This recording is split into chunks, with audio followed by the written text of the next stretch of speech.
Bueno, continuamos hoy.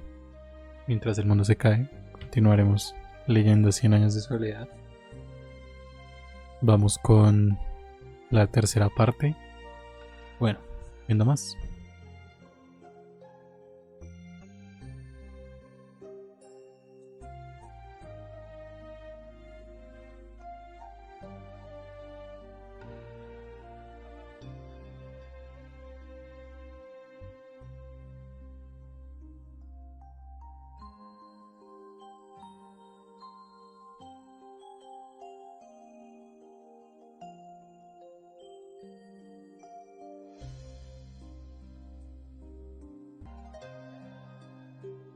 A ver.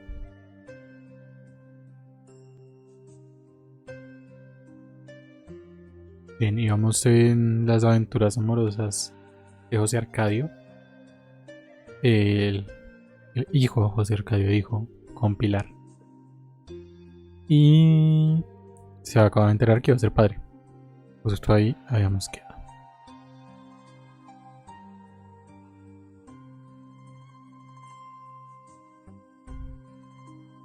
Comencemos desde acá. Creo que este párrafo ya lo leí, pero igual lo comenzaré a leer, ¿no?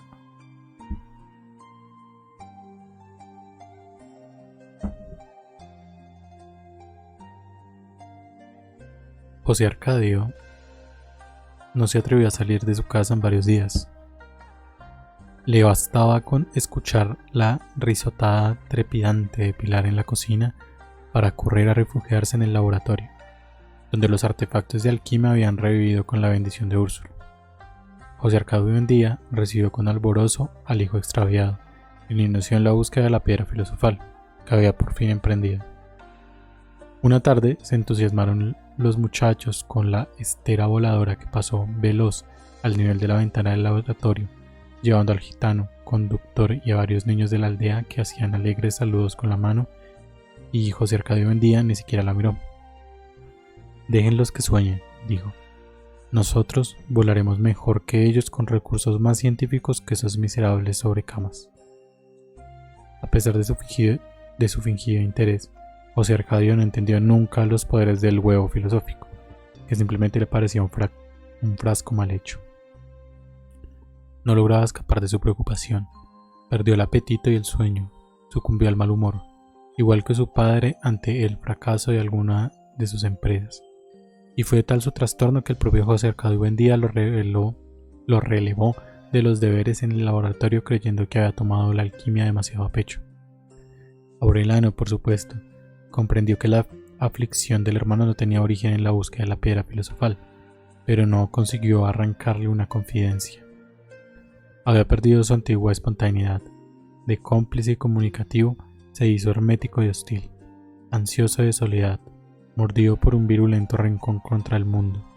Una noche, abandonó la cama como de costumbre, pero no fue a casa de Pilar Ternera, sino a confundirse con el tumulto de la feria. Después de deambular por entre toda suerte de máquinas de artificio, sin enterarse por ninguna, se fijó en algo que no estaba en juego. Una gitana muy joven, casi una niña, agobiada de abalorios, la mujer más bella que José Arcadio había visto en su vida. Estaba entre la multitud que presenciaba el triste espectáculo del hombre que se convirtió en víbora por deseo de ser a sus padres. Justo ahí habíamos quedado.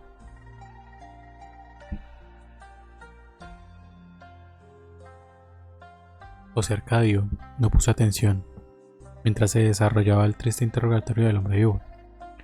Se había abierto paso por entre la multitud hasta la primera fila en que se encontraba la gitana, y se había detenido detrás de ella. Se apretó contra sus espaldas. La muchacha trató de separarse, pero José Arcadio se apretó con más fuerza contra sus espaldas. Entonces ella lo sintió. Se quedó inmóvil contra él, temblando de sorpresa y pavor, sin poder creer en la evidencia, y por último volvió la cabeza y lo miró con una sonrisa trémula. En ese instante, dos gitanos metieron al hombre víbora en su jaula y lo llevaron al interior de la tienda. El gitano que dirigía el espectáculo anunció: «Y ahora, señoras y señores, vamos a mostrar la prueba terrible de la mujer que tendrá que ser decapitada todas las noches hasta ahora durante 150 años como castigo por haber visto lo que no debía. José Arcadio y la muchacha no presenciaron la decapitación. Fueron a la carpa de ella, donde se besaron con una ansiedad desesperada mientras iban quitando la ropa. La gitana se deshizo de sus corpiños superpuestos, de sus numerosos pollerines, de encaje almidonado, de su inútil corsé alambrado, de su carga de abalorios, y quedó prácticamente convertida en nada. Era una ranita languida, de senos incipientes y piernas tan delgadas que no le ganaban en diámetro a los brazos de José Arcadio, pero tenía una decisión y un calor que compensaban su fragilidad. Sin embargo, José Arcadio no podía responderle porque estaba en una especie de carpa pública, por donde los gitanos pasaban con sus cosas de circo y arreglaban sus asuntos, y hasta se demoraban junto a la cama a echar una partida de dardos. La lámpara colgada en la vara central iluminaba todo el ámbito. En una pausa de las caricias, José Arcadio se estiró desnudo en la cama, sin saber qué hacer, mientras la muchacha trataba de alentarlo.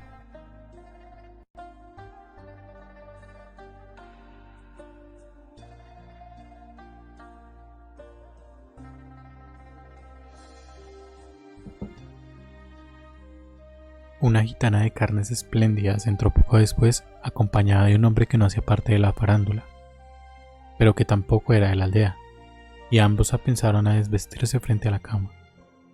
Sin proponérselo, la mujer miró a José Arcadio y examinó con una especie de fervor patético su magnífico animal en reposo. «Muchacho», exclamó, que Dios te la conserve». La compañera de José Arcadio le pidió que los dejaran tranquilos, y la pareja se acostó en el suelo, muy cerca de la cama. La pasión de los otros despertó la fiebre de José Arcadio. Al primer contacto, los huesos de la muchacha parecieron descualidarse con un crujido desordenado como el de un fichero de dominó, y su piel se deshizo en un sudor pálido y sus ojos se llenaron de lágrimas. Todo su cuerpo exhaló un lamento lúgubre y un vago olor de lodo, pero soportó el impacto con una firmeza de carácter y una valentía admirables. José Arcadio se sintió entonces levantado en vilo hacia un estado de inspiración seráfica, donde su corazón se desbarató con un manantial de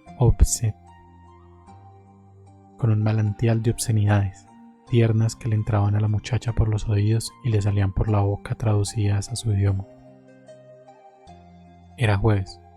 La noche del sábado, José Arcadio se amarró un trapo rojo en la cabeza y se fue con los gitanos.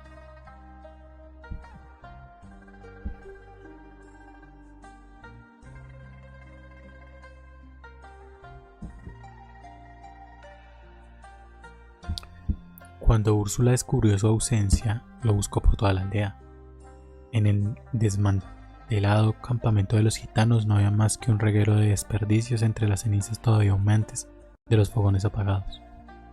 Alguien que andaba por ahí buscando abalorios entre la basura le dijo a Úrsula que la noche anterior había visto a su hijo en el tumulto de la farándula, empujando una carretilla con la jaula del hombre víbora. «Se metió de gitano», le gritó a ella su marido, quien no había dado la menor señal de alarmante la desaparición. «Ojalá fuera cierto», dijo José Arcadio Buendía, machacando en el mortero la materia 1000 veces machacada y recalentada y vuelta a machacar. Así aprenderá a ser un hombre. Úrsula preguntó por dónde se habían ido los gitanos. Iba preguntando en el camino que le indicaron. Creyendo que todavía tenía tiempo de alcanzarlos, siguió alejándose de la aldea, hasta que tuvo coincidencia de estar tan lejos que ya no pensó en regresar. José Arcadio Buendía no descubrió la falta de su mujer, sino a las 8 de la noche, cuando dejó la materia recalentándose en una cama de estiércol y fue a ver qué le pasaba a la pequeña Amaranta, que estaba ronca de llorar. En pocas horas reunió un grupo de hombres bien equipados, puso a Amaranta en manos de una mujer que se ofreció para amamantarla y se perdió por senderos invisibles en pos de Úrsula. Aureliano los acompañó. Unos pescadores indígenas cuya lengua desconocían les indicaron por señas al amanecer que no habían visto pasar a nadie. Al cabo de 3 días de búsqueda inútil, regresaron a la aldea.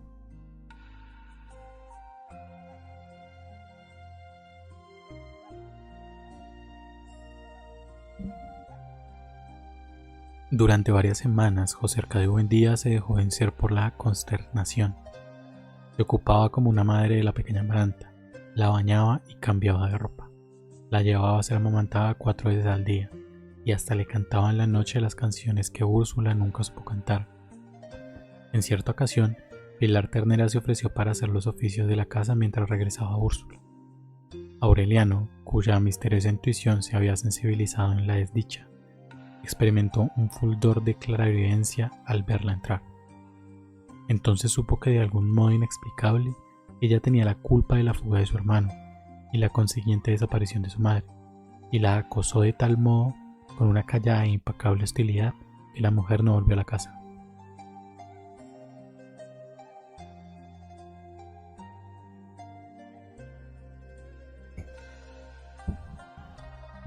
El tiempo puso las cosas en su puesto. José Arcadio Buendía y su hijo no supieron en qué momento estaban otra vez en el laboratorio, sacudiendo el polvo, prendiendo fuego al atanor, entregados una vez más a la paciente manipulación de la materia dormida desde hacía varios meses en su cama de estiércol. Hasta Amaranta, acostada en una canastilla de mimbre, observaba con curiosidad la absorbente labor de su padre y su hermano en el cuartito enraizado por los vapores del mercurio. En cierta ocasión, meses después de la partida de Úrsula, empezaron a suceder cosas extrañas. Un frasco vacío que durante mucho tiempo estuvo olvidado en un armario se hizo tan pesado que fue imposible moverlo. Una cazuela de agua colocada en la mesa de trabajo hirvió sin fuego durante media hora hasta evaporarse por completo. José Arcadio Buendía y su hijo observaban aquellos fenómenos con asustado alborozo, sin lograr explicárselos, pero interpretándolos como anuncio de la materia. Un día, la canastilla de Amaranta empezó a moverse con un impulso propio y dio una vuelta completa en el cuarto ante la consternación de Aureliano, que se apresuró a detenerla. Pero su padre no se alteró. Puso la canastilla en su puesto y la amarró a la pata de una mesa, convencido de que el acontecimiento esperado era inminente. Fue en esa ocasión cuando Aureliano le oyó decir: si no temes a Dios, témele a los metales.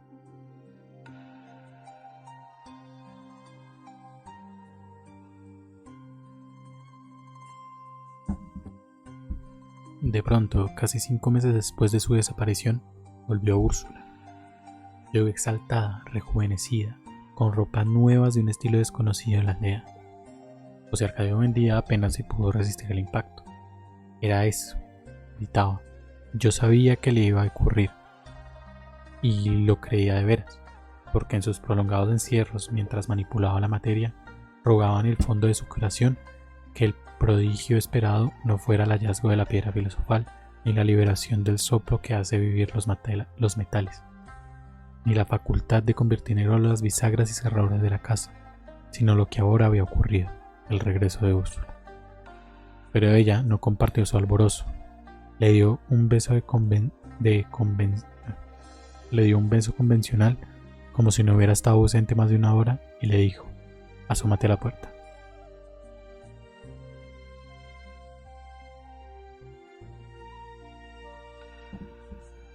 José Arcadio Buendía tardó mucho tiempo para restablecerse de la perplejidad cuando salió a la calle y vio a la muchedumbre. No eran gitanos, eran hombres y mujeres como ellos, de cabellos lacios y piel parda, que hablaban su misma lengua y se lamentaban de los mismos dolores. Traían mulas cargadas de cosas de comer, carretas de bueyes con muebles y utensilios domésticos, puros y simples accesorios terrestres, puestos en venta sin aspavientos por los mercachifles de la realidad cotidiana. Venían del otro lado de la ciénaga, a solo 2 días de viaje, donde había pueblos que recibían el correo todos los meses y conocían las máquinas del bienestar. Úrsula no había alcanzado a los gitanos, pero encontró la ruta que su marido no pudo descubrir en sus frustradas búsquedas de los grandes inventos.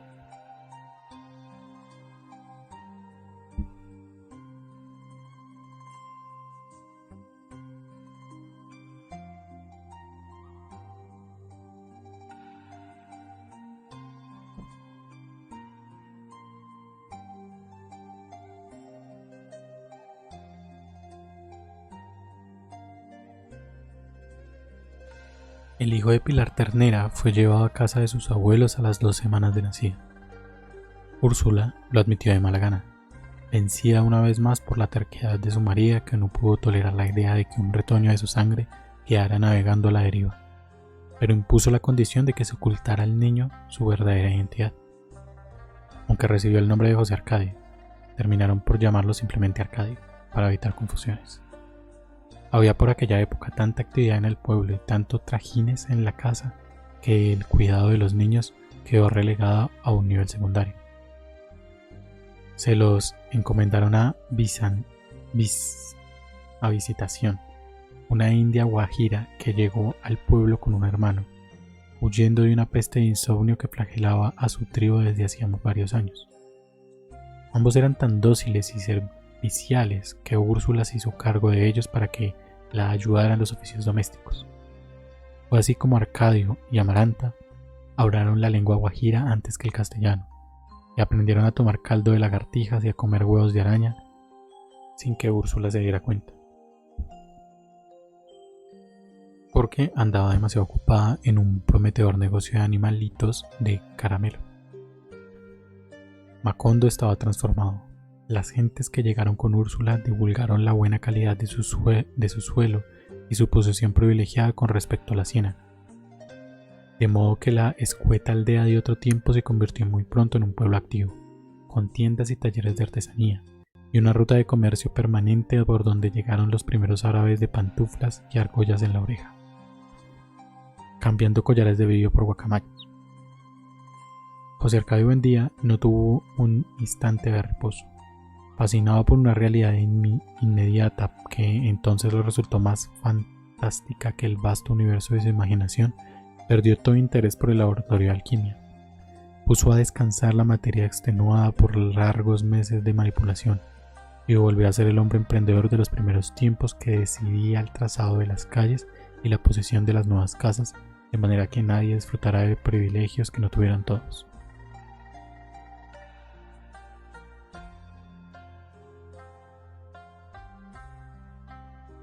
Adquirió tanta autoridad entre los recién llegados que no se escucharon cimientos ni se pararon cerca sin consultárselos, y se determinó que fuera él quien dirigiera la repartición de tareas de la tierra, Cuando volvieron los gitanos saltimbaquis, ahora con su feria ambulante transformada en un gigantesco establecimiento de juegos de suerte y azar, fueron recibidos con alborozo porque se pensó que José Arcadio regresaba con ellos. Pero José Arcadio no volvió. Ni llevaron al hombre víbora que seguía pensando Úrsula era el único que podía darle razón de su hijo. Así que no se les permitió a los gitanos instalarse en el pueblo ni volver a pisarlo en el futuro, porque se les consideró como mensajeros de la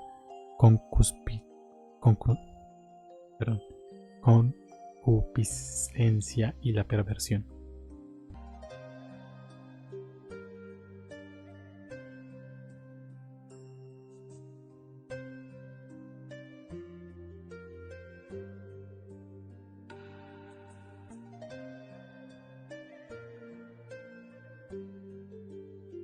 José Arcadio Buendía, sin embargo, fue explícito en el sentido de que la antigua tribu de Melquíades, que tanto contribuyó al engranamiento de la aldea con su milenaria sabiduría y sus fabulosos inventos, encontraría siempre las puertas abiertas.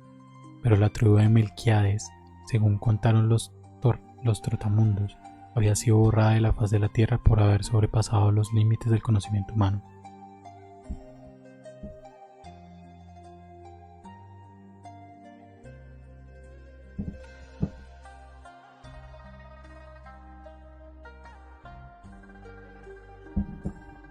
Emancipado al menos por el momento de las torturas de la familia, José Arcadio Buendía impuso en poco tiempo un estado de orden y trabajo, dentro del cual solo se permitió una licencia: la liberación de los pájaros que desde la época de la fundación alegraban el tiempo con sus flautas y la instalación en su lugar de relojes musicales en todas las casas. Eran unos preciosos relojes de madera elaborados que los árabes cambiaron por guacamayas y que José Arcadio Buendía sincronizó con tanta precisión que cada media hora el pueblo se alegraba con los acordes progresivos de una misma pieza, hasta alcanzar la culminación de un mediodía exacto y unánime con el valse completo. Fue también José Arcadio Buendía quien decidió por esos años que en las calles del pueblo se sembraran almendrones en vez de acacias, y quien descubrió, sin revelarlos, nunca los métodos para hacerlos eternos. Muchos años después, cuando Macondo fue un campamento de casas de madera y techos de zinc, todavía perduraban en las calles más antiguas los almendros rotos y polvorientos, aunque nadie sabía entonces quién los había sembrado.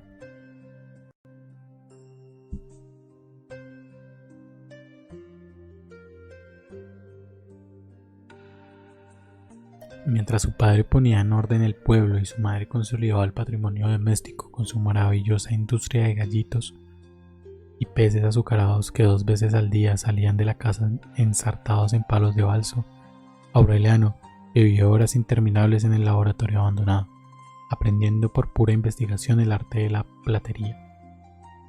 Se había estirado tanto que en poco tiempo dejó de servirle la ropa abandonada por su hermano y empezó a usar la de su padre. Pero fue necesario que Visitación les cosiera alforzas a las camisas y sisas a los pantalones, porque Aureliano no había sacado la corpulencia de los otros. La adolescencia le había quitado la dulzura de la voz y lo había vuelto silencioso y definitivamente solitario, pero en cambio le había restituido la expresión intensa que tuvo en los ojos al nacer. Estaba tan concertado en sus experimentos de platería y apenas se abandonaba el laboratorio para comer. Preocupador por su ensimismamiento, José Arcadio Buendía le dio las llaves de la casa y un poco de dinero, pensando que tal vez le hiciera falta una mujer. Pero Aureliano gastó el dinero en ácido muriático para preparar agua regia y embelleció las llaves con un baño de oro. Sus exageraciones eran apenas comparables a las de Arcadio y Amaranta, que ya habían empezado a mudar los dientes y todavía andaban agarrados todo el día a las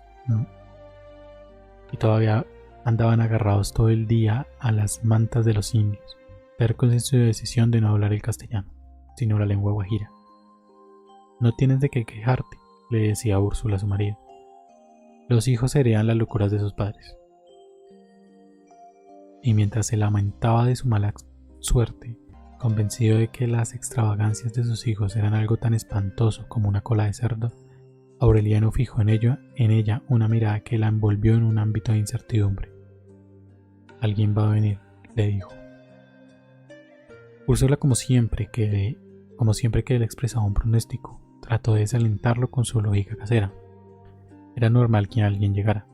Decenas de forasteros pasaban a diario por Macondo sin suscitar inquietudes ni anticipar anuncios secretos. Sin embargo, por encima de toda lógica, Aureliano estaba seguro de su presagio.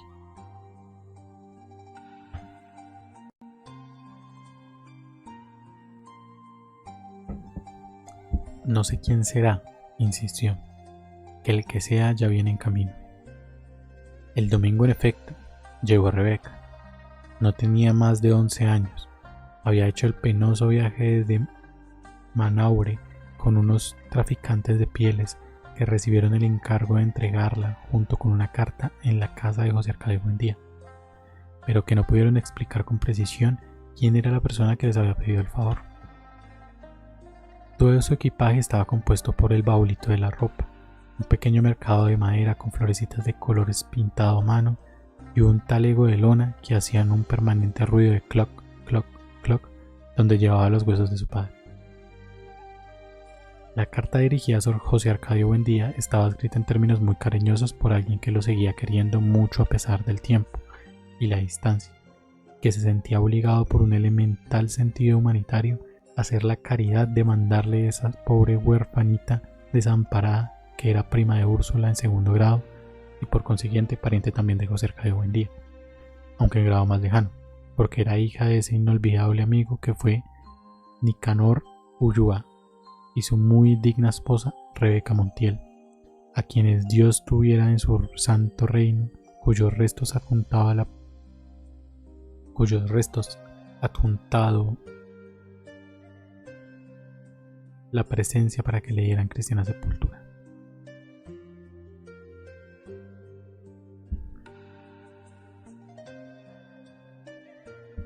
Tanto los nombres mencionados como la firma de la carta eran perfectamente legibles, pero ni José Arcadio Buendía ni Úrsula recordaban haber tenido parientes con esos nombres, ni conocían a nadie que se llamara como el remitente, y mucho menos en la remota población de Manao.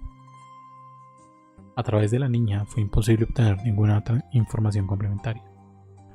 Desde el momento en que llegó, se sentó a chuparse el dedo en el mecedor y a observar a todos con sus grandes ojos espantados, sin que diera señal alguna de entender lo que le preguntaban.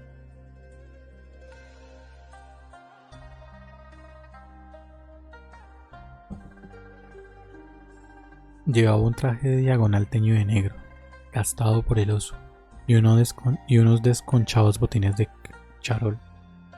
Tenía el cabello sostenido detrás de las orejas con moños de cintas negras. Usaba un escapulario con las imágenes borradas por el sudor y en la muñeca derecha un colmillo de animal carnívoro montado con un soporte de cobre como amuleto contra el mal de ojo. Su piel verde, su vientre redondo y tenso como un tambor revelaban una mala salud y un hambre más vieja que ella misma, pero cuando le dieron de comer se quedó con el plato en las piernas sin probarlo. Se llegó inclusive a creer que era sordomuda, hasta que los indios le preguntaron en su luenga si quería un poco de agua y ella movió los ojos como si los hubiera reconocido y dijo que sí con la cabeza. Quedaron con ella porque no había más remedio. Decidieron llamarla Rebeca, que de acuerdo con la carta era el nombre de su madre, porque Aureliano tuvo la paciencia de leer frente a ella todo el santorral y no logró que reaccionara con ningún nombre.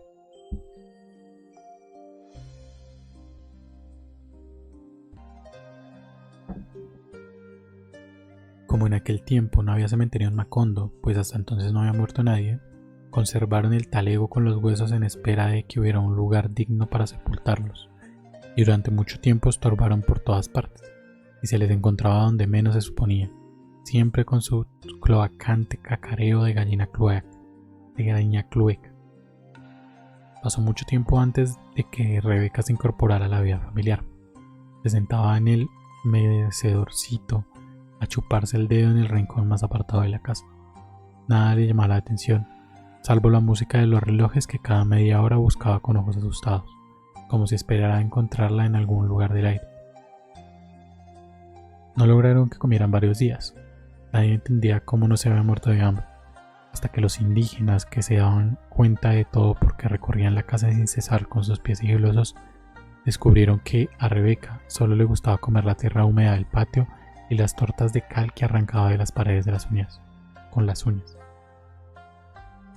Era evidente que sus padres o quienquiera que les hubiesen criado la habían reprendido por ese hábito, pues lo practicaba a escondidas y con conciencia de culpa, procurando transponer las raciones para comerlas cuando nadie la viera. Desde entonces la sometieron a una vigilancia implacable. Echaban hiel de vaca en los patios y untaban ají picante en las paredes, creyendo derrotar con esos métodos sus vicios perniciosos, pero ella dio tales muestras de astucia e ingenio para procurarse la tierra que Úrsula se vio forzada a emplear recursos más drásticos. Ponía jugo de naranja con ruibarbo en una cazuela que dejaba al sereno toda la noche y le daba la pócima al día siguiente en ayunas. Aunque nadie le había dicho que aquel era el remedio específico para el vicio de comer tierra, pensaba que cualquier sustancia amarga en el estómago vacío tenía que hacer reaccionar al hígado. Rebeca era tan rebelde y tan fuerte que, a pesar de su raquitismo y que tenía que barbearle como a un becerro para que tragara la medicina, y apenas si podía reprimir sus pataletas y soportar los enrebososos jeroglíficos que ella alternaba con mordiscos y escupitajos, que según decían los escandalosos indígenas, eran las obscenidades más gruesas que se podían concebir en su idioma. Cuando Úrsula lo supo, complementó el tratamiento con correazos. No se estableció nunca si lo que surtió efecto fue el ruibarbo o los toallinas, o las dos cosas combinadas, pero la verdad es que en pocas semanas Rebeca empezó a dar muestra de restablecimiento. Participó en los juegos de Arcadio y Amaranta, que la recibieron como un hermana mayor, y comió con apetito sirviéndose bien de los cubiertos. Pronto se reveló que hablaba el castellano con tanta fluidez como la lengua de los signos, que tenía una habilidad notable para los oficios manuales y que cantaba al valse de los relojes con una letra muy graciosa que ella misma había inventado. No tardaron en considerarla como un miembro más de la familia. Era con Úrsula más afectuosa que nunca.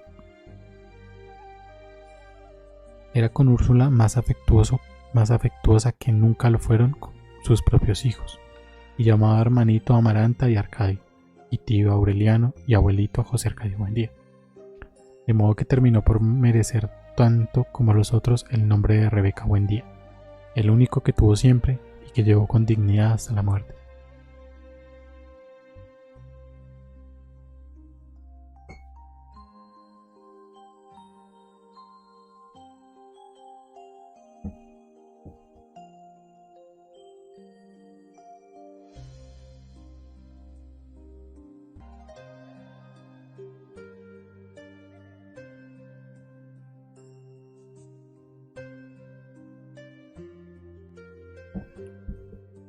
Una noche, por la época en que Rebeca se curó el vicio de comer tierra y fue llevada a dormir en el cuarto de los otros niños, la india que dormía con ellos despertó por casualidad y oyó un extraño ruido intermitente en el rincón.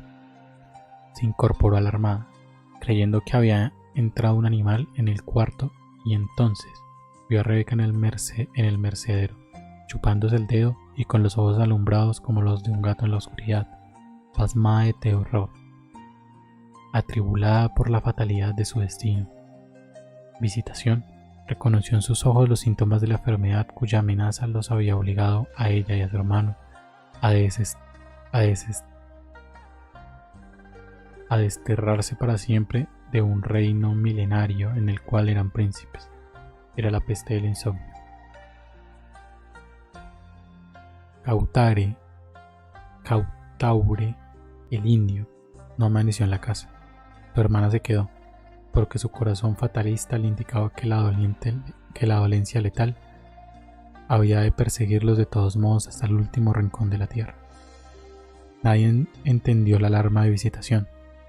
Si no volvemos a dormir mejor, decía José Arcadio Buendía, de buen humor. Así nos rendirá más la vida. Pero la india le explicó que lo más temible de la enfermedad del insomnio no era la imposibilidad de dormir, pues el cuerpo no sentía cansancio alguno, sino su inexorable evolución hacia una manifestación más crítica, el olvido.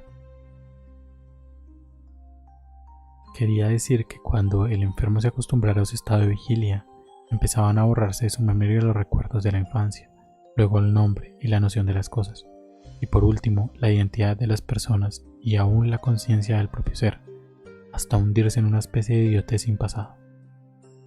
José Arcadio Buendía, muerto de la risa, consideró que se trataba de una de tantas dolencias inventadas por la superstición de los indígenas, pero Úrsula, por si acaso, tomó la precaución de separar a Rebeca de los otros niños.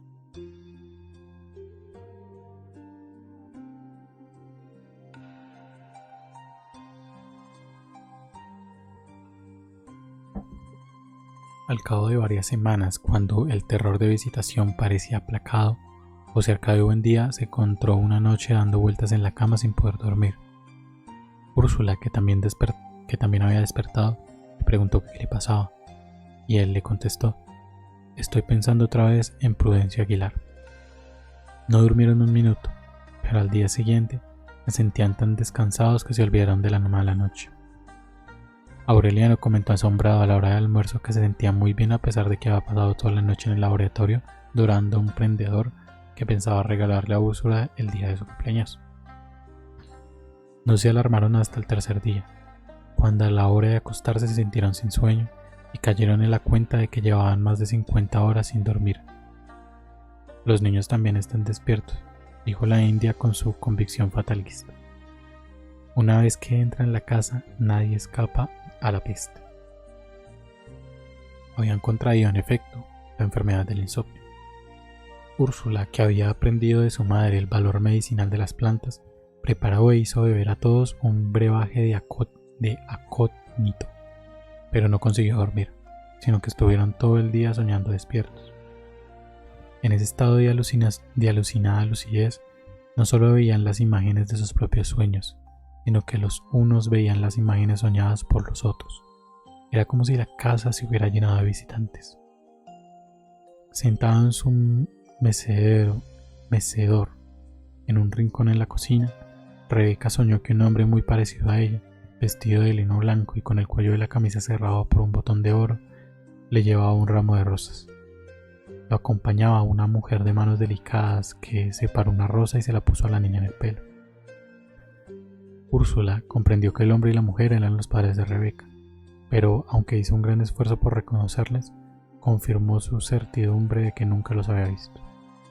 Mientras tanto, por un descuido que José Arcadio Buendía no se perdonó jamás, los animalitos de caramelo fabricados en la casa seguían siendo vendidos en el pueblo. Niños y adultos chupaban encantados los deliciosos gallitos verdes del insomnio, los exquisitos peces rosados del insomnio y los tiernos caballitos amarillos del insomnio. De modo que el alba del lunes sorprendió despierto a todo el pueblo. Al principio nadie se alarmó, al contrario, se alegraron de no dormir, porque entonces había tanto que hacer en Macondo que el tiempo apenas alcanzaba. Trabajaron tanto que pronto no tuvieron nada más que hacer, y se encontraron a las 3 de la madrugada con los brazos cruzados, contando el número de notas que tenía el valse de los relojes. Los que querían dormir no por cansancio sino por nostalgia de los sueños, recurrieron a toda clase de métodos agotadores. Se reunían a conversar sin tregua, a repartirse durante horas y horas los mismos chistes, a complicar hasta los límites de la exasperación el cuento del gallo capón, que era un juego infinito en que el narrador preguntaba si quería que le contara el cuento del gallo capón, y cuando contestaban que sí, el narrador decía que no había pedido que dijeran que sí, sino que si querían que les contara el cuento del gallo capón. Cuando contestaban que no, el narrador decía que no les había pedido que dijeran que no, sino que si querían que les contara el cuento del gallo capón. Y cuando se quedaban callados, el narrador decía que no les había pedido que se quedaran callados, sino que si querían que les contara el cuento del gallo capón. Y nadie podía irse, porque el narrador decía que no les había pedido que se fueran, sino que si querían que les contara el cuento del gallo capón. Y así sucesivamente, en un círculo vicioso que se prolongaba por noches enteras.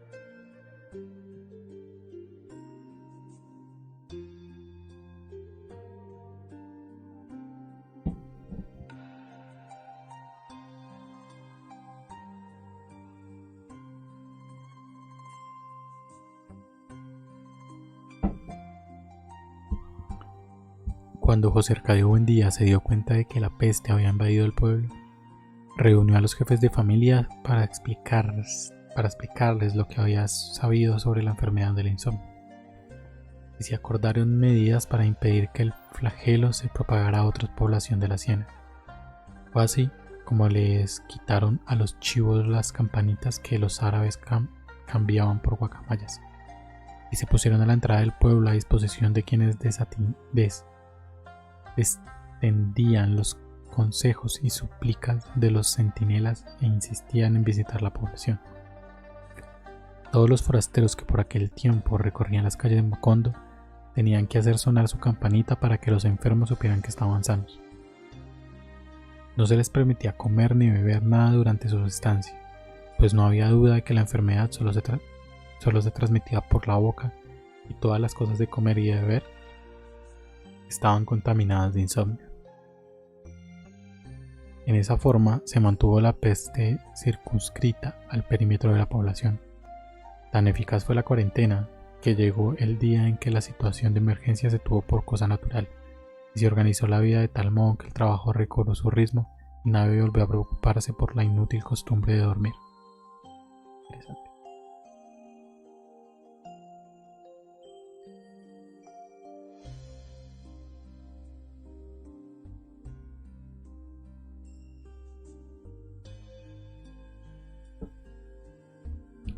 Fue Aureliano quien concibió la fórmula que había de defenderlos durante varios meses de la evasión de la memoria.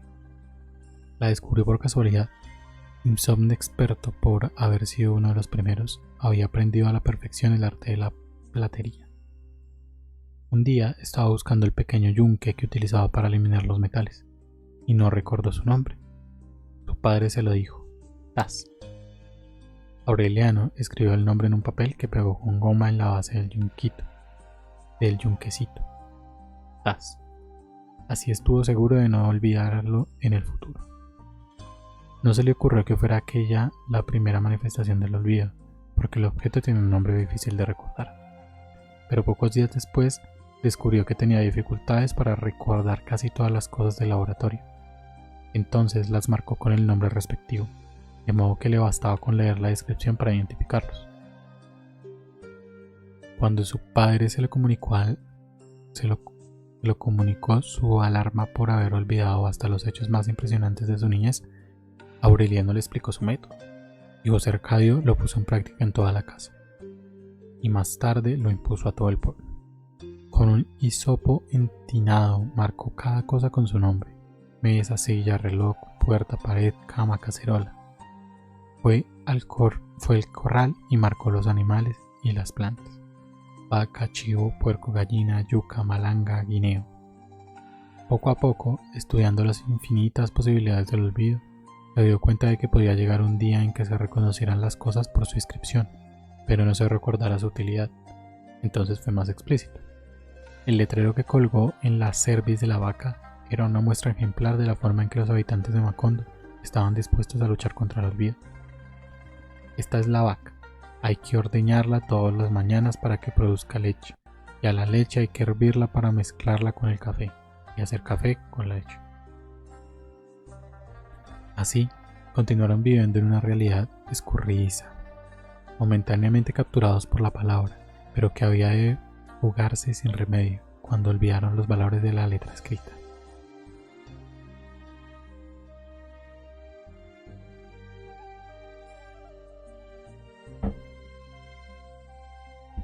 En la entrada del camino de la ciénaga se habían puesto un anuncio que decía: Macondo y otras más grandes. En la entrada del camino de la ciénaga se había puesto un anuncio que decía Macondo, y otra más grande en la calle central que decía: Dios existe. En todas las casas se había escrito claves para memorizar los objetos y los sentimientos, pero el sistema exigía tanta vigilancia y tanta fortaleza moral que muchos sucumbieron al hechizo de una realidad imaginaria, inventada por ellos mismos, que les resultaba menos práctica pero más reconfortante. Pilar Ternera fue quien más contribuyó a popularizar esa mistificación, cuando consiguió el artificio de leer el pasado en las barajas como antes había leído el futuro. Mediante ese recurso, los insomnes empezaron a vivir en un mundo construido por las alternativas inciertas de los naipes, donde el padre se recordaba apenas como el hombre moreno que había llegado a principios de abril, y la madre se recordaba apenas como la mujer trigueña que usaba un anillo de oro en la mano izquierda, y donde una fecha de nacimiento quedaba reducida al último martes en que cantó la alondra en el laurel.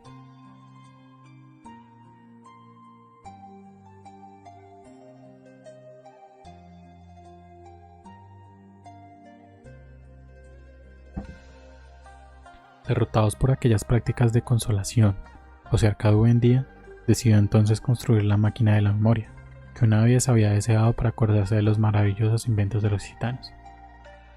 El artefacto se fundaba en la posibilidad de repasar todas las mañanas, y desde el principio hasta el fin, la totalidad de los conocimientos adquiridos en la vida. Lo imaginaba como un diccionario giratorio que un individuo situaba en el eje que un individuo situado en el eje pudiera operar mediante una manivela, de modo que en pocas horas pasarán frente a sus ojos las nociones más necesarias para vivir. Había logrado escribir cerca de 14.000 fichas cuando apareció por el camino de la ciénaga un anciano estrafalario,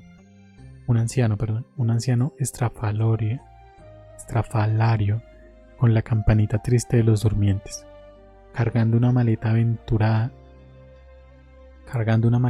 ventrada amarrada con cuerdas y un carrito cubierto de trapos negros.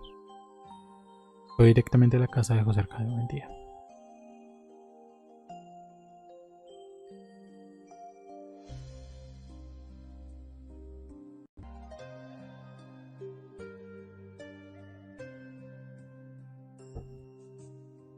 Visitación no lo conoció al abrirle la puerta.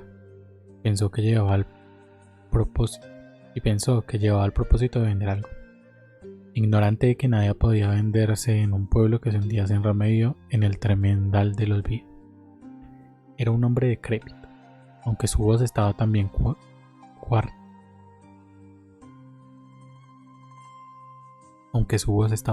cuarteada por la incertidumbre y sus manos parecían dudar de la existencia de las cosas.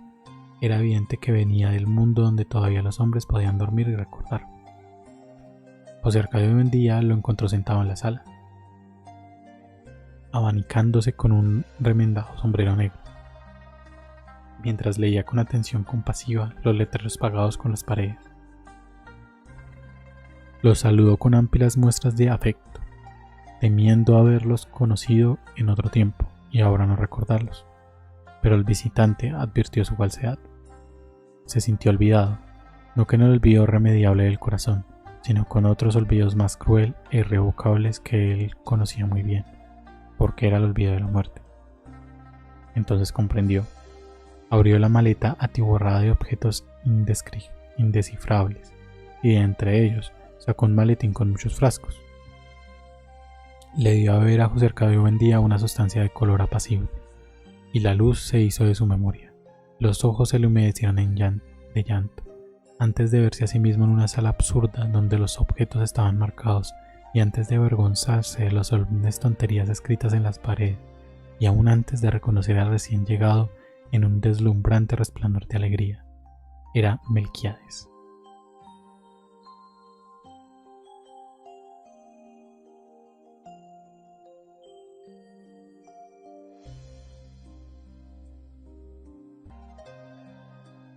Bueno,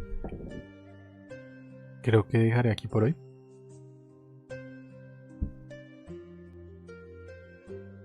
Se cierra como una buena parte de la enfermedad del insomnio que llega a Macondo y la solución de la enfermedad del insomnio. Me parece un buen momento para dejarlo. Gracias a quienes han llegado hasta acá.